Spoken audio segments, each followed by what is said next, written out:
Plastic ಆಹಾರ ಇಲ್ಲ ಅಂತ ಹರ್ಷವರ್ಧನ್ ಅವರು ಹೇಳ್ತಿದ್ದಾರೆ. ಆಹಾರ ತಜ್ಞರಾದಂತಹ ರಘು ಈ ಹಿಂದೆ ಹೇಳಿದ್ರು. ಆದರೆ ಮೈಸೂರಿನ ಆಹಾರ ಸಂಶೋಧನಾ ಅಧಿಕಾರಿ ಸೆಲ್ವಿನಾಥನ್ ಅವರು ಅಂತಹ ಆಹಾರಗಳನ್ನ ತಯಾರು ಮಾಡಬಹುದು, ಪ್ಲಾಸ್ಟಿಕ್ ಆಹಾರವನ್ನ ತಯಾರಿಸಬಹುದು ಅಂತ ಹೇಳಿದ್ದಾರೆ. ಹಾಗಾದ್ರೆ ಚಿಟ್ಚಾಟ್ ನಲ್ಲಿ ಅವರು ಏನು ಹೇಳಿದ್ದಾರೆ ನೋಡೋಣ ಬನ್ನಿ.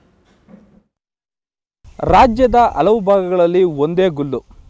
ಪ್ಲಾಸ್ಟಿಕ್ ಮೊಟ್ಟೆ ಸಿಗ್ತಾ ಇದೆ, ಪ್ಲಾಸ್ಟಿಕ್ ಅಕ್ಕಿ ಸಿಗ್ತಾ ಇದೆ, ಪ್ಲಾಸ್ಟಿಕ್ ಸಕ್ಕರೆ ಸಿಗ್ತಾ ಇದೆ. ನಿಜಕ್ಕೂ ಈ ಪ್ಲಾಸ್ಟಿಕ್ ಅಕ್ಕಿ ಮೊಟ್ಟೆ ಸಕ್ಕರೆ ಸಿಗ್ಲಿಕ್ಕೆ ಸಾಧ್ಯ ಇದೆಯಾ?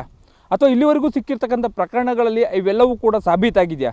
ಬನ್ನಿ, ನಾವು ದೇಶದ ಪ್ರತಿಷ್ಠಿತ ಆಹಾರ ತಂತ್ರಾಂಶ ಸಂಶೋಧನಾ ಕೇಂದ್ರಗಳಲ್ಲಿ ಒಂದಾದಂತಹ CFTRIನಲ್ಲಿದ್ದೀವಿ.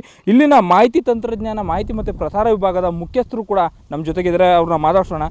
ಸರ್, ರಾಜ್ಯದಲ್ಲಿ ಕೆಲವು ದಿನಗಳಿಂದ ಪ್ಲಾಸ್ಟಿಕ್ ಮೊಟ್ಟೆ ಮತ್ತು ಪ್ಲಾಸ್ಟಿಕ್ ಅಕ್ಕಿ ಸಕ್ಕರೆ ಸಿಗ್ತಾ ಇದೆ ಅಂತ ಒಂದು ಗುಲ್ಲಿದೆ. ಸರ್, ಇದ್ರ ಬಗ್ಗೆ ನೀವೇನು ಹೇಳ್ತೀರಾ?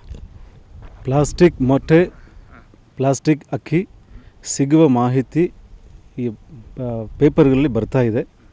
ಅದು ಮಾಡೋಕ್ಕೆ ಸಾಧ್ಯ ಇದೆ. ಜನಕ್ಕೆ ಇದು ಸಾಮಾನ್ಯರಿಗೆ ಇದು ಗೊತ್ತಾಗೋದಿಲ್ಲ.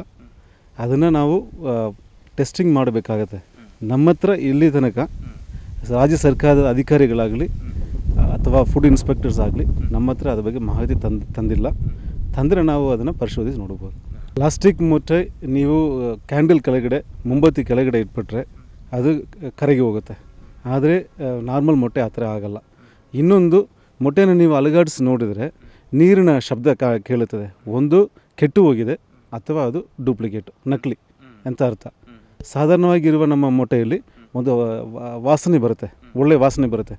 ಆ ಒಂದು ವಾಸನೆ ಪ್ಲಾಸ್ಟಿಕ್ ಮೊಟ್ಟೆಯಲ್ಲಿ ಬರಲ್ಲ.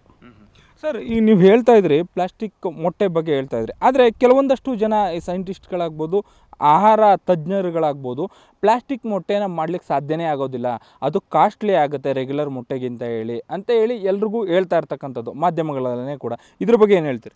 ಪ್ಲಾಸ್ಟಿಕ್ ಮೊಟ್ಟೆ ಮಾಡ್ತಾ ಇದ್ದಾರೆ. ಅದ್ರ ಬಗ್ಗೆ ಯೂಟ್ಯೂಬ್ಗಳಲ್ಲಿ ಬೇಕಾದಷ್ಟು ವೀಡಿಯೋಗಳಿದೆ. ಪ್ಲಾಸ್ಟಿಕ್ಕನ್ನು ಅಥವಾ ಜಿಪ್ಸಮ್ ಪೌಡ್ರ್ ಆಗಲಿ ಪ್ಯಾರಾಫಿನ್ ವ್ಯಾಕ್ಸನ್ನು ಹಾಕಿ ಮಾಡ್ತಾ ಇದ್ದಾರೆ. ಅದು ನಮ್ಮ ದೇಶದ ಕಾರ್ಯಗಳಿಗೆ ತೊಂದರೆ ಮಾಡಬೇಕು, ನಮ್ಮ ಜನಕ್ಕೆ ತೊಂದರೆ ಮಾಡಬೇಕಂತ ಅದು ಆಚೆಯಿಂದ ಬರ್ಬೋದು. ಇದು ಸಾಧ್ಯ ಇದೆ. ಇದು ಮಾಡೋಕ್ಕಾಗಲ್ಲ ಅಂತ ಹೇಳುವುದು ತಪ್ಪಾಗತ್ತೆ. ಮಾಡ್ಬೋದು. ರೆಗ್ಯುಲರ್ ಅಕ್ಕಿಯನ್ನು ನೀವು ನೀರಲ್ಲಿ ಹಾಕಿದರೆ ಅದು ಕೆಳಗಡೆ ಹೋಗುತ್ತೆ. ಯಾಕೆಂದರೆ ಅದು ನೀರನ್ನು ಸಕ್ ಮಾಡಿ ಕೆಳಗಡೆ ಹೋಗುತ್ತೆ. ಆದರೆ ಪ್ಲಾಸ್ಟಿಕ್ಗೆ ಹಾಕಿದರೆ ತೂಕದ ಕಾರಣ ಅದು ಮೇಲೇ ಇರುತ್ತೆ, ಮೇಲೆ ತೆಲ್ಲುತ್ತದೆ. ಇದನ್ನು ನಾವು ಐಡೆಂಟಿಫೈ ಮಾಡ್ಬೋದು. ಭಾಳ ಇನ್ನೊಂದು ವಿಚಾರ ಅಂತ ಹೇಳಿದ್ರೆ ಪ್ಲಾಸ್ಟಿಕ್ ಸಕ್ಕರೆ ಬರ್ತಿದೆ ಅಂದರೆ, ಯಾಕಂತ ಹೇಳಿದ್ರೆ ಅಕ್ಕಿ ಸ್ವಲ್ಪ ದೊಡ್ಡದಿದೆ, ಮೊಟ್ಟೆ ದೊಡ್ಡದಿದೆ, ಯಾವ ರೀತಿಯಾಗಾದ್ರೂ ಮಾಡ್ಬೋದು. ಈ ಸಕ್ಕರೆಯನ್ನು ಈಗ ಸಡನ್ನಾಗಿ ಕರಗುತ್ತದು, ಆ ಸಕ್ಕರೆಯನ್ನು ಯಾವ ರೀತಿಯಾಗಿ ಮಾಡ್ಲಿಕ್ಕೆ ಸಾಧ್ಯ ಆಗುತ್ತೆ ಅಂತ. ಡೈ ಇದೆ ಸರ್. ಡೈಯಲ್ಲಿ ನೀವು ಈಗ ಲೇಡೀಸನ್ನು ಚೈನ್ ಹಾಕ್ಕೊಳ್ತಾರಲ್ಲ, ಪ್ಲಾಸ್ಟಿಕ್ಕಲ್ಲಿ ಹಾಕ್ಕೊಳ್ತಾರಲ್ಲ, ಚಿಕ್ಕ ಮನಿ ಬರ್ತದೆ, ಅದೆಲ್ಲ ಡೈಯಲ್ಲೇ ಮಾಡ್ತಾರೆ. ಅದೇ ಡೈಯನ್ನು ಸೈಜನ್ನು ನೀವು ಚೇಂಜ್ ಮಾಡಿದರೆ ಮಾಡ್ಬೋದು. ದೊಡ್ಡದೇನಲ್ಲ, ಸಕ್ಕರೆ ಮಾಡ್ಬೋದು. ಯಾವ ಸೈಜ್ ಬೇಕಾದರೂ ಮಾಡ್ಬೋದು. ಮೊದಲನೇದಾಗಿ ಒಳ್ಳೆಯ ಅಂಗಡಿಗಳಿಗೆ ಹೋಗಿ ಕಡಿಮೆ ಬೆಲೆಗೆ ಸಿಕ್ತಂದ್ಬಿಟ್ಟು ನಾರ್ಮಲಾಗಿ ನಾವು ಏನು ಮಾಡ್ತೇವೆ, ಕಡಿಮೆಗೆ ಯಾರೊಬ್ಬರು ಕೊಡ್ತಾರೆ ಅಂದರೆ ಒಂದು 2 ಡಜನ್ 3 ಡಜನ್ ತೊಗೊಂಡು ಇಟ್ಬಿಡ್ತೀವಿ. ಒಂದು 5 kg ಬದಲಾಗಿ 10 kg ತೊಗೊಂಡು ಇಟ್ಬಿಡ್ತೀವಿ. You don't go behind cheap rated materials. ಇದಾಗಿತ್ತು CFTRIನ ಸೆಲ್ವಿನಾಥನ್ ಅವರ ಮಾತು. ಕ್ಯಾಮ್ರಾ ಪರ್ಸನ್ ಮಧು ಜೊತೆ ಮಧು ಎಂ ಚಿನ್ಕುರುಳಿ, ಸುವರ್ಣ ನ್ಯೂಸ್, ಮೈಸೂರು.